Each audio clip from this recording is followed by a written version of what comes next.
তো ঝাড়গ্রাম জেলা বইমেলা দেখার জন্য দুপুর ১২টার দিকে বেরিয়ে পড়লাম।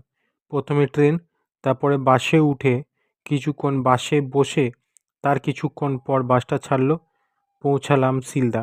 কারণ ঝাড়গ্রাম জেলা বইমেলাটা হচ্ছিল শিলদাতে। দেখতে দেখতে পৌঁছে গেলাম ঝাড়গ্রাম বইমেলা। ঢুকতেই পুরো মেলার একটা ভিউ নিয়ে নিলাম। দেখে যা মনে হলো এখনো তেমন লোক আসেনি, আমি একটু তাড়াতাড়ি পৌঁছে গেছি। পুরো মেলাটা একবার চক্কর দেওয়ার পর একটা দোকানে গিয়ে দোকানের ভিডিও নিলাম, ভালো ভালো বই ছিল। তারপর একটু আগে গিয়ে পেয়ে গেলাম দ্বীপ প্রকাশনীকে।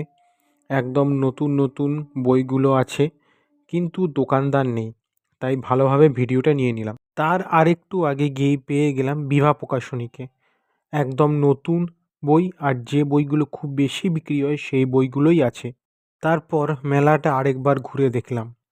কয়েকটা ভালো ভালো প্রকাশনা আছে, যেমন লিটিল ম্যাগাজিন, পারুল প্রকাশনী, আনন্দ, তারপরে দেশ, ছায়া প্রকাশনী প্রভৃতি। তারপর মাঠের মাঝখানে মানে মেলার মাঝখানে একটা স্টেজ বানানো হয়েছিল।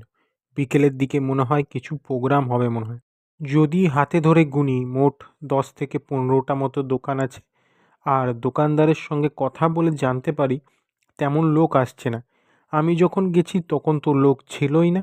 তার কিছুক্ষণ পরে একটু একটু আসতে লাগলো, হয়তো আমি আগেই চলে এসেছি। তারপর চলে গেলাম বিভা প্রকাশনীর বুক স্টলের দিকে।